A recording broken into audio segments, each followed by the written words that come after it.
morning, ladies and gentlemen. On behalf of Major General Michael C. McCurry, Commanding General, United States Army Aviation Center of Excellence, and the installation, welcome to the post-redesignation ceremony honoring Chief Warrant Officer 4 retired Michael J. Novosel Sr. Please rise for the invocation given by the U.S. Army Garrison Chaplain, Lieutenant Colonel Peter T. Hoffman, and remain standing for the arrival of the colors and the singing of the national anthem by Sergeant First Class Jonathan Bray from 1st and 13th Aviation Regiment. Let us pray. Heavenly Father, I humbly invoke your blessing upon this ceremony and the redesignation of our post from Fort Rucker to Fort Novosel. We lift our hearts in sincere thanksgiving for the bountiful evidence of your rich blessing upon our nation. We thank you for the opportunity to serve our country, whether as aviators, as part of the civilian workforce that supports our military, or as family or community members or political leaders, as represented here today. Lord, in times past, you have renamed certain individuals, such as Jacob to Israel or Abram to Abraham, to give them a new identity and better reflect your purpose and mission for them. So today we rename our post in honor of an aviator and hero of our local community to better reflect our purpose and mission as the home of Army Aviation. Now, Lord, as we redesignate, may you also strengthen us to rededicate our energies individually and collectively to live out our nation's creed, one nation under God, with liberty and justice for all. And may your blessings rest and abide upon us all as we continue our mission to train aviators above the best. In Jesus' name I pray. Amen.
At the twilight's stripes and stars, through the perilous fight, o'er the ramparts we watch, were so gallantly streaming, and the rocket's red glare, the bombs bursting in air, gave proof through the night that our flag was still there.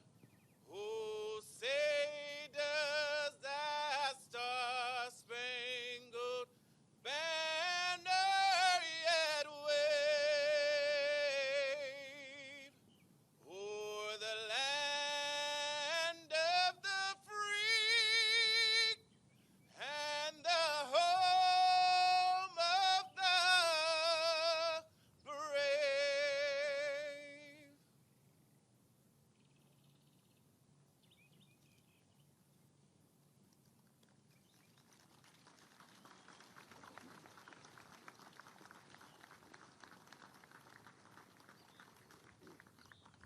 Please be seated.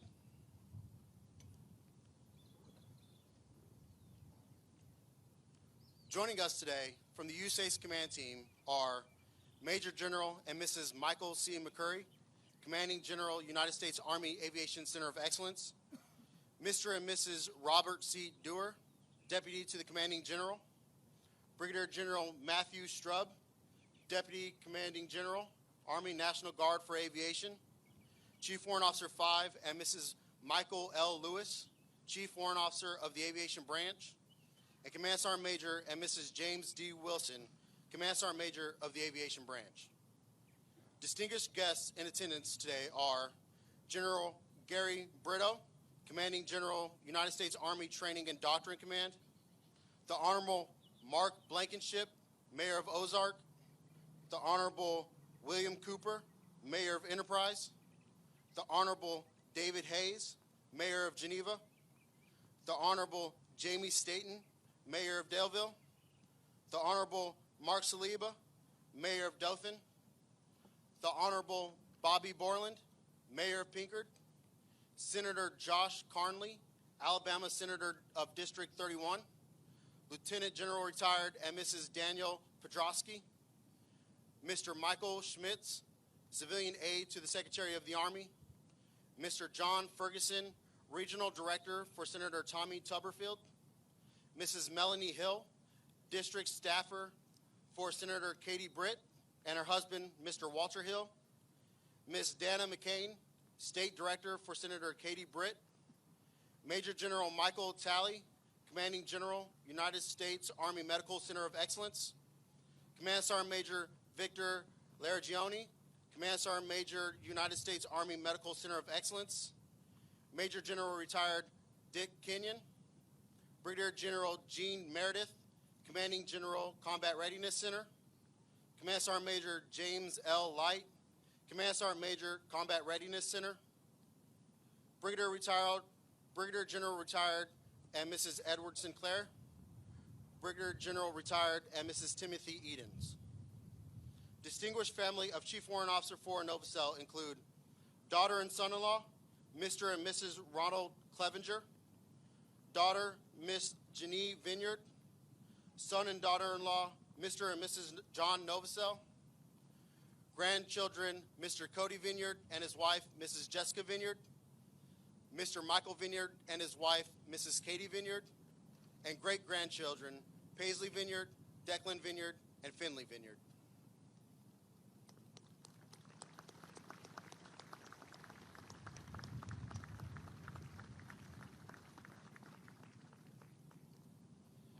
Ladies and gentlemen, our host for today's ceremony, the Commanding General, United States Army Aviation Center of Excellence, Major General Michael C. McCurry.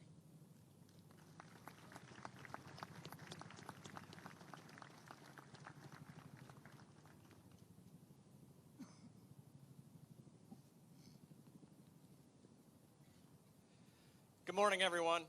Welcome to the Home of Army Aviation on this cool and breezy Alabama morning. And thanks for being a part of this remarkable moment in the history of Army aviation and the Wiregrass. I would like to recognize just a few of our guests one more time. First and foremost, thank you to the entire Novosel family. CW4 Novosel's children, Jeannie, Patricia, and John, and their spouses, Cody and Lisa. Grandchildren, Jessica and Katie, great-grandchildren, Paisley, Declan, and Finley, for traveling here from locations all across the country. Your presence here makes this day even more special. Special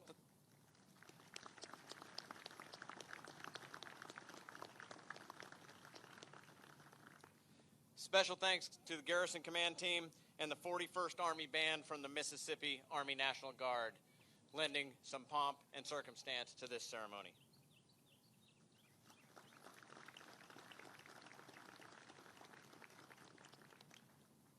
As always, thank you to my good friends and battle buddies, the squad of mayors that support our soldiers and families, to State Senator Carnley, and the senior regional and district staff members for Senators Tuberville and Britt's offices. Thank you for being here. Your support of our soldiers, civilians, families, and soldiers for life that live and work in the surrounding areas is unmatched by any community I've been a part of in my 36 years of service. I'd also like to thank General Gary Brito, Commanding General of Training and Doctrine Command, as the Army's senior representative for today's ceremony. Sir, thank you for being with us to mark this historic day. This post is truly a special place.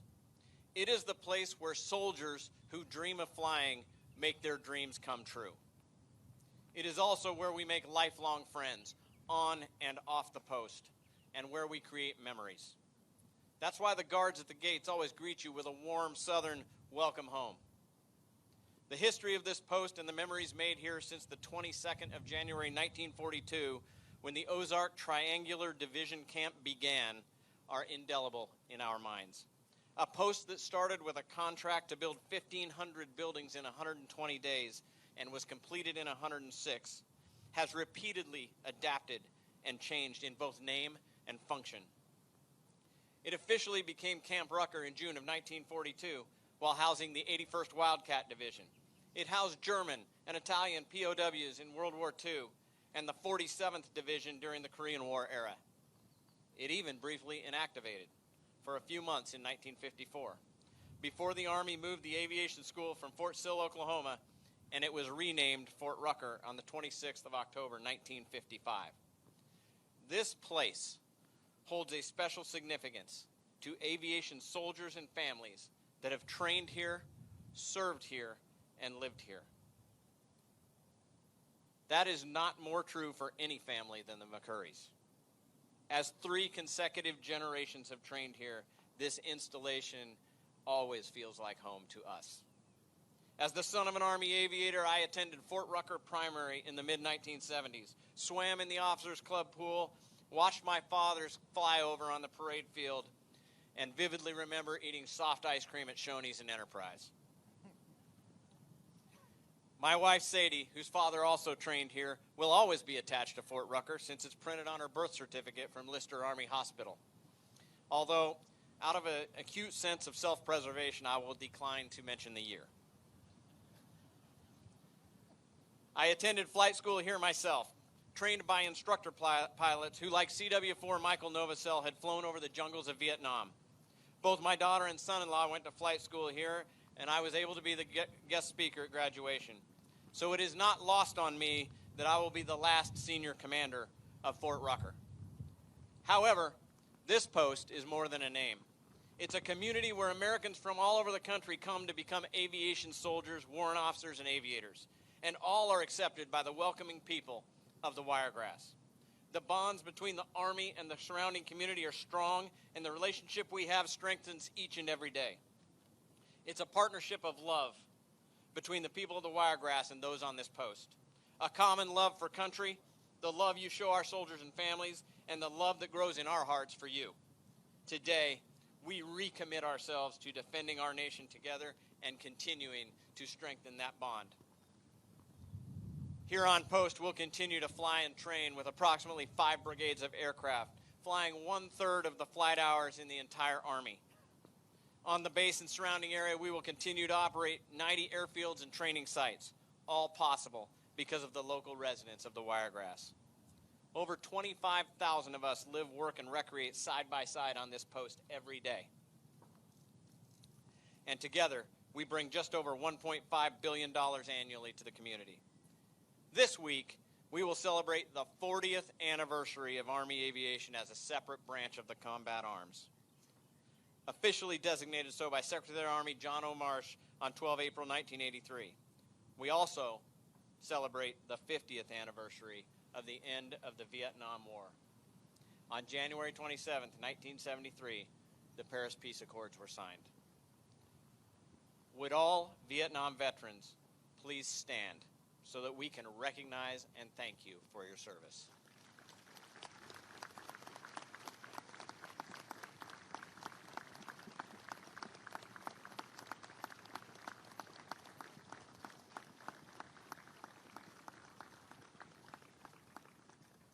The theme of this year's anniversary is honoring the past and transforming for the future.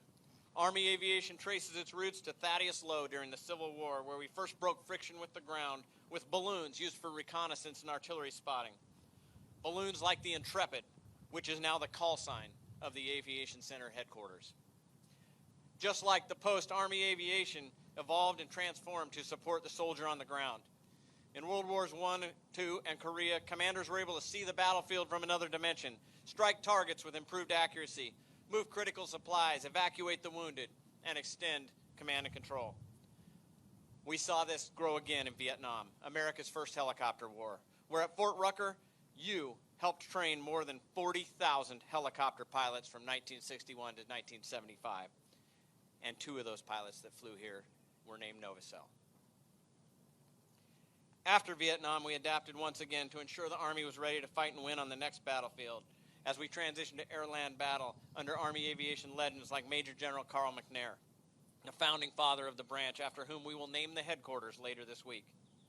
And most importantly today, we will officially name this installation after an incredible man, a dedicated American, a committed soldier, and the preeminent Army aviator. In 1985, then Major General Ellis Parker, commanding general of the Aviation Center, named the main street on the post Novosel Street, the street you drove in on before you turned in the museum parking lot. And it was done during his retirement ceremony. Well, we moved quickly in Army aviation, and it only took us 38 years to decide a street wasn't enough. Fort Novosel is where future soldiers will come to turn their dreams of becoming aviators and leaders into reality. And it is fitting that we are redesignating the post after a true hero, an Army aviator, warrant officer, an impeccable character, and extraordinary competence. CW4 Novosel's life of service in uniform is something out of a Hollywood movie. His story began in the small town of Etna, Pennsylvania. He was a first-generation American born to Croatian-speaking European immigrants, and from an early age felt an immense sense of gratitude to America for the opportunities afforded to him and his family. Mr. Novosel enlisted in the Army Air Corps on February 7th, 1941, months before the attack on Pearl Harbor. It was the first of 3 wars in which he volunteered to serve and fight during his storied 44-year career in uniform. After enlisting in the Army Air Corps, he would commission as an officer, attend flight training, and eventually fly B-29 bombers over the Pacific in World War II. A few years after the war, Mr. Novosel left active duty, but continued to serve the nation as an aviator in the reserves of the newly formed Air Force. And when the Korean War broke out, he volunteered once again to serve, flying airplanes, moving personnel, equipment, and critical supplies to and around the Korean Peninsula. Following the truce, he continued his service in the Air Force Reserves while flying as a commercial airline pilot. However, when the Vietnam conflict broke out in 1963, he again felt the call to serve. He decided to volunteer for active duty, but the Air Force told him they were overstrength senior pilots of his age. So he volunteered to join the Army as a warrant officer and aviator. He believed he would serve as an instructor at Camp Walters, Texas, or Fort Rucker, based on his age and flying experience. However, as Mr. Novosel put it, the Army didn't see it that way and sent him to work like anybody else, and he deployed twice to Vietnam. Originally assigned to a Special Forces flight detachment, he found a home in Dustoff, or medevac, rescuing the wounded from the battlefield. During his 2 tours in Vietnam, he conducted over 2,500 extraction missions, evacuating 5,589 wounded American and Vietnamese soldiers. One mission stands out. On October 2nd, 1969, after a 7-hour mission that morning, he received another call, notifying him that a group of South Vietnamese soldiers had been isolated and surrounded by the North Vietnamese Army. Through relentless machine gun fire, CW4 Novosel and his crew made 15 separate passes, hovering feet above the ground and pulling wounded soldiers onto the aircraft. On his final pass, CW4 Novosel was shot twice, once in the hand and the foot, nearly causing a crash. At the end of the mission, Mr. Novosel is credited with saving the lives of 29 men. And in recognition of this heroism and courage, was awarded the Medal of Honor for his actions. After Vietnam, he served with the Golden Knights as an instructor pilot here, as a safety officer in Korea, and finally completed his career as an evaluator in our Directorate of Evaluation Standardization and as the Senior TAC Officer for the Warrant Officer Flight Program. Finally retiring in 1985 as the last World War II veteran on active flying status.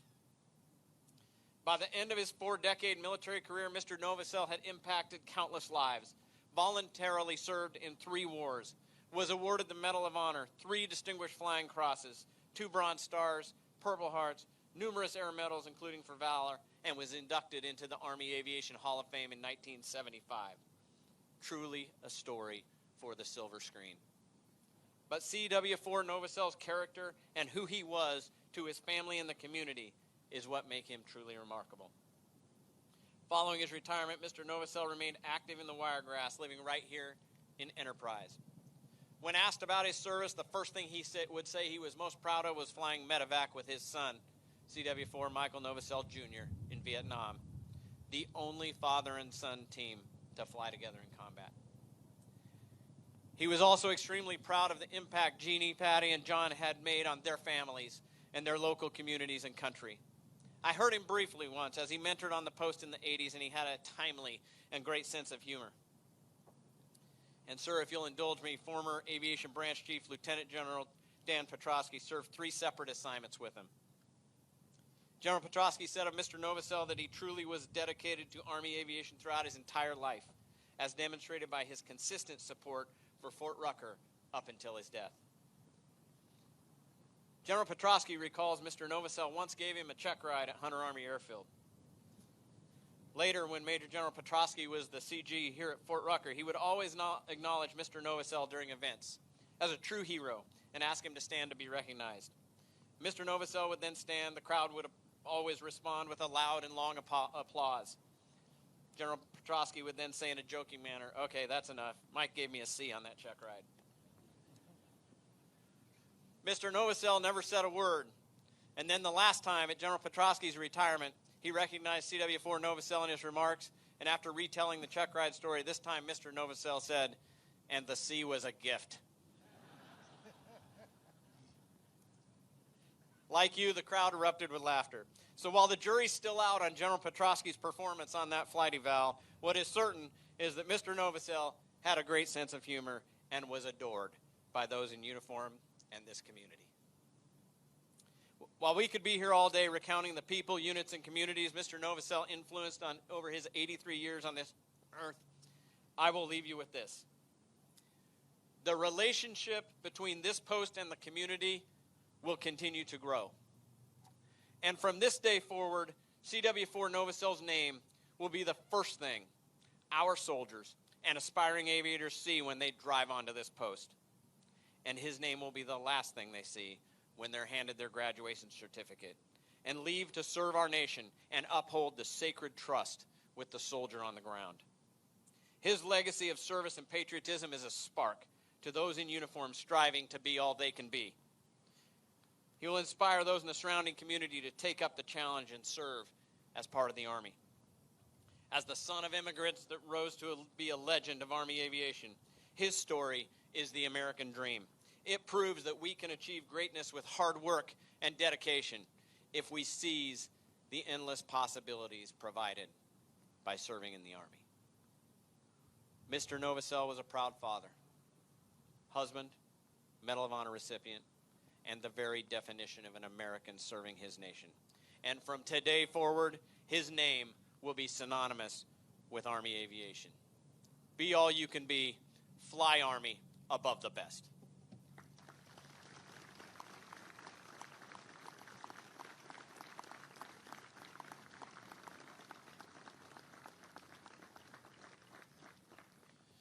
Command Sergeant Major Wilson and Chief Warrant Officer 5 Lewis will now escort the Novosel family forward.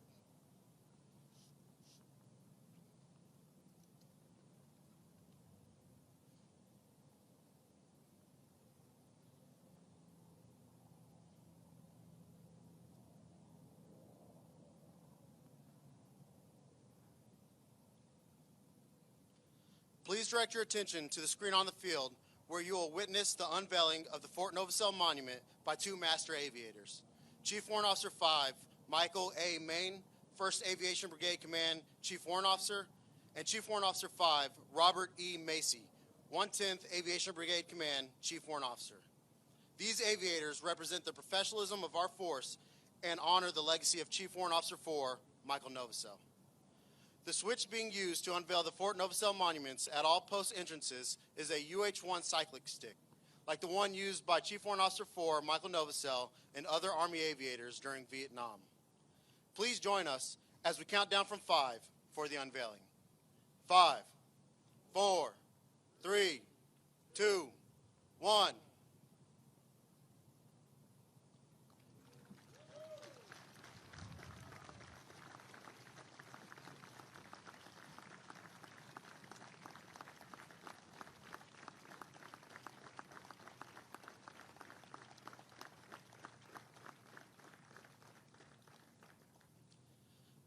Ladies and gentlemen, Mr. John Novosel.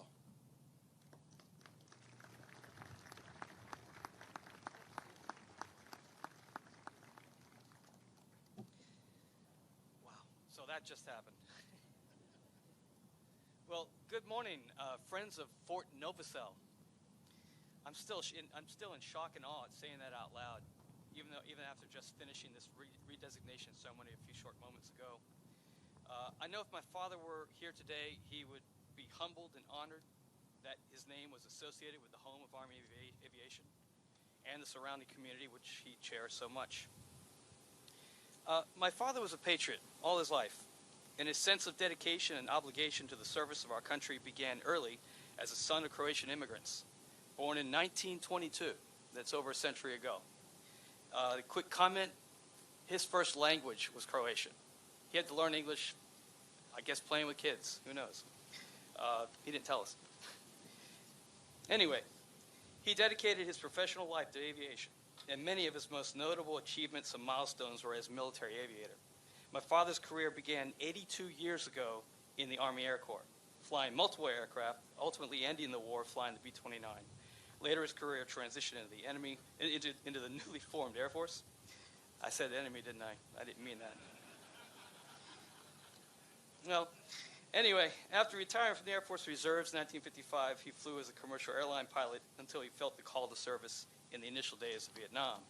It was at that time he again found a home in the Army, in Army Aviation. This is, of course, after the Air Force declined him as too old to fly, and then he just returned to the Army as a warrant officer, flying medevac missions while serving 2 tours in Vietnam, extracting over 5,500 casualties. One such mission resulted in the main reason we're here having this ceremony today, in addition to his distinguished career and tremendous contributions to Army aviation. Most of you know the story why my father was awarded the Medal of Honor, but what's funny is that's not the whole story that our family often reminisced about when we spoke about his service. But first, if you would allow me, I would like to take a moment to acknowledge another Michael Novosel who could not be with us today, my brother Mike Novosel Jr. He passed away 12 years ago. He too was a warrant officer, Army aviator, who served in Vietnam in the same medevac unit as my father, and sometimes in the same aircraft as co-pilot.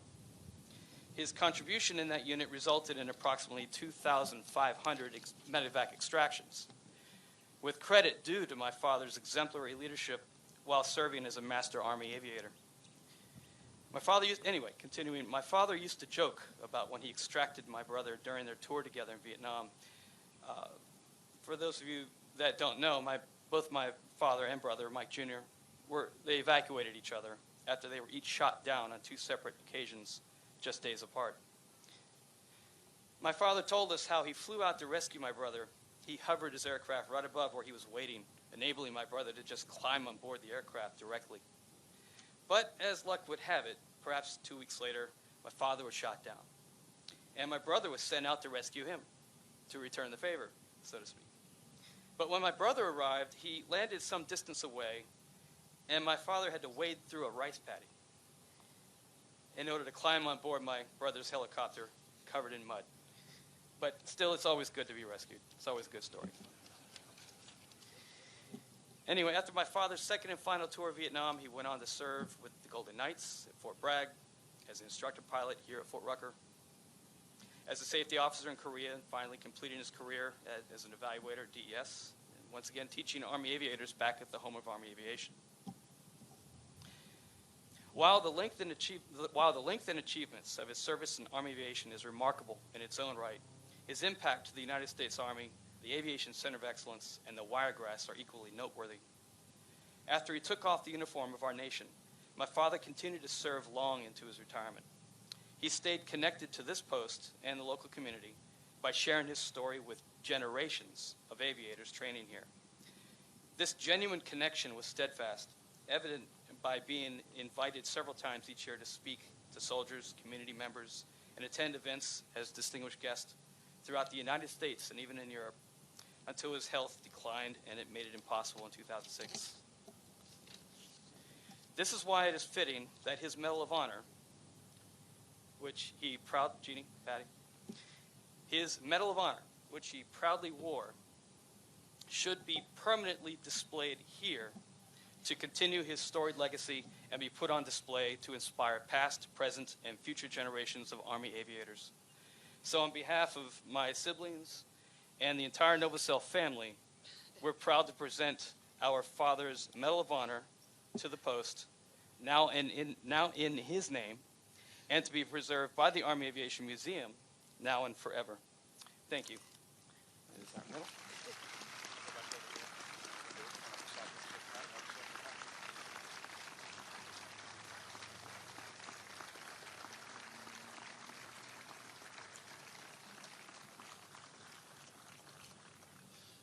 At this time, the Novosel family will present Chief Warrant Officer 4, retired Michael Novosel's Medal of Honor to Major General McCurry.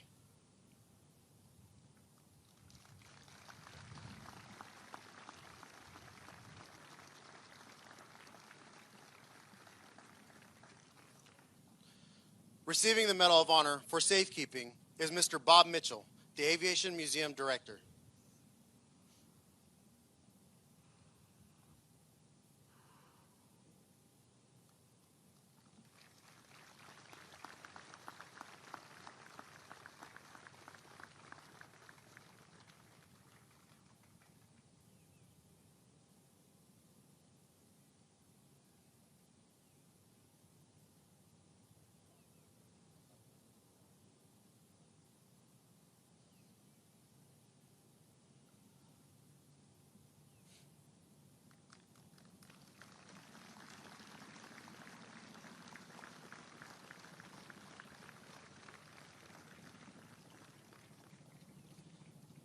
Now that the post name has been changed from Fort Rucker to Fort Novosel, honoring Chief Warrant Officer 4 Michael Novosel, Colonel Robert J. Holcomb, the Garrison Commander, and Command Sergeant Major Christopher T. Doss, the Garrison Command Sergeant Major, will execute the casing of the Fort Rucker colors and the uncasing of the Fort Novosel colors.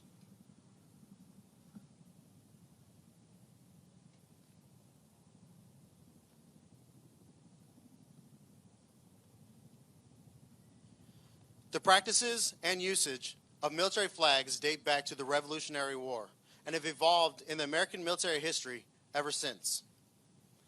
The casing of the colors is a traditional ceremony held by the United States Army commemorating a unit's lineage, its honor, and its identity. The colors represent all soldiers, past, present, and future. And the colors stand as a silent reminder of the past glories as well as an inspiration for future endeavors.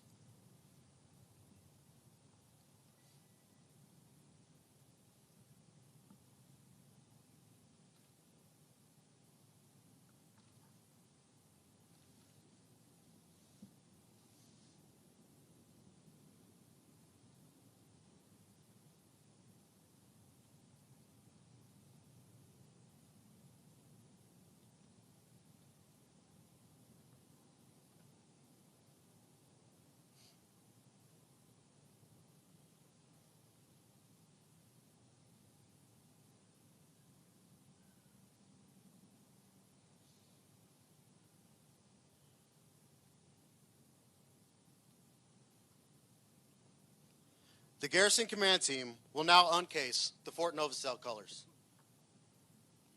This symbolizes the continued commitment to Army aviation with a renewed focus on training Army aviators and serving the surrounding communities. With this redesignation, we honor Chief Warrant Officer 4 Michael Novosel's bravery, sacrifice, and enduring contributions to Army aviation. Effective 10 April 2023, Fort Rucker is redesignated as Fort Novosel in accordance with General Order 2023-05. Signed, the Honorable Christine E. Warmoth, Secretary of the Army. Ladies and gentlemen, welcome to Fort Novosel.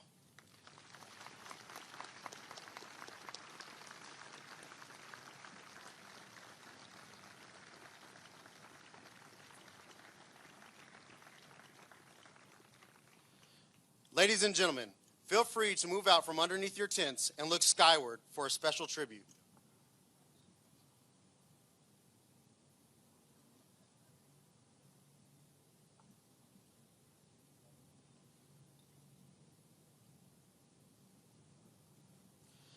Chief Warrant Officer 4 Michael Novosel served 2 tours in Vietnam as a medevac pilot flying 2,543 missions while airlifting over 5,500 medical evacuees in the UH-1. At the time of his retirement in 1985, he had accumulated 12,400 flight hours, 2,038 of which were flown in combat. This morning's UH-1 flyby aircraft is provided by the Friends of Army Aviation. Friends of Army Aviation is a nonprofit organization with a mission of educating the American public to the contributions of Army Aviation and to support families and friends of soldiers who have given the ultimate sacrifice in support of freedom around the world. The aircraft is being flown today by Lieutenant Colonel retired Chuck Schieffer and Vietnam veteran Chief Warrant Officer 4 retired David Shepard.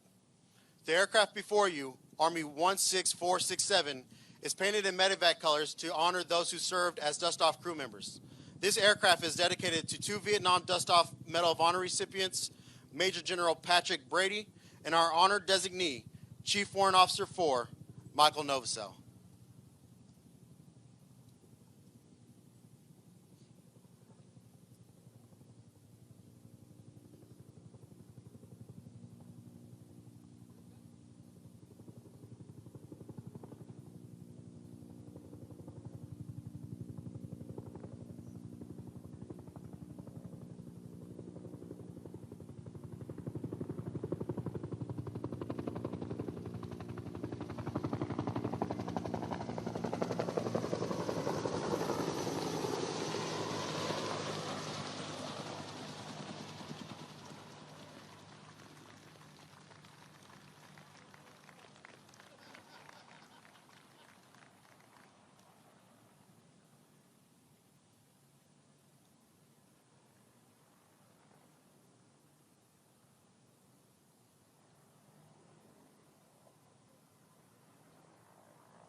Ladies and gentlemen, please return to your seats and remain standing for the retiring of the colors, the singing of the Aviation Branch song, and the Army song.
This concludes today's ceremony. There will be a reception immediately following the ceremony at the Aviation Museum. Please join us there as we celebrate this momentous occasion. Thank you all for attending the ceremony, and special thanks, most of all, to the Novosel family. Above the best.